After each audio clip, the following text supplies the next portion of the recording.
Hum, L'inégalité salariale entre hommes et femmes, c'est un mythe ou c'est une réalité? Je pense que c'est un mythe parce que quand on regarde, quand ils prennent l'écart d'une moyenne de 25%, ils prennent pas en compte le fait que plus d'hommes sont à des postes on va dire haut gradés qui gagnent plus et que plus de femmes sont à mi-temps, donc avec des salaires bien plus bas. Donc je pense qu'à poste égal et à compétences égales, les hommes et les femmes sont payés pareil. Ah oui, et toi tu penses quoi? Bah, je dirais qu'avec le nombre de reportages qui, au fur et à mesure du temps, commencent à affluer sur les inégalités salariales, je commence à me dire que bon, il y a certainement quelque part une part de vérité, même si ça s'applique pas partout. Je pense que c'est quelque chose de réel. D'accord. Moi, Et toi, Kylian?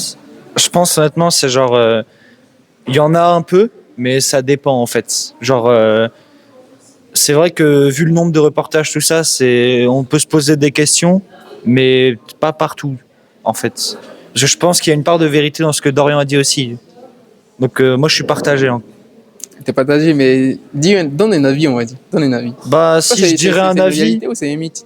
moi, si je dirais un avis, je penserais plus que c'est un mythe qu'une réalité. Ah ouais? Ouais.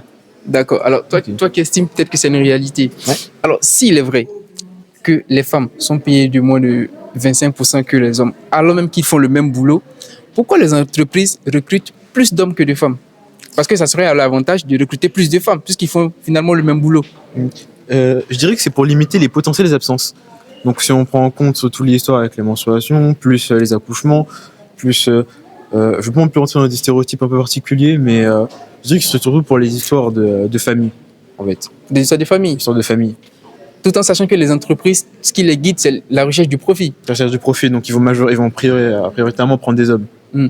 Prendre des hommes parce qu'on s'attend à ce qu'ils soient moins absents pour diverses raisons. Donc tu penses elles prennent juste le risque de payer plus les hommes que les femmes pour le même boulot qu'ils font finalement? On va dire que c'est aussi l'un des côtés sombres des entreprises, c'est pas quelque chose qu'on dit clairement.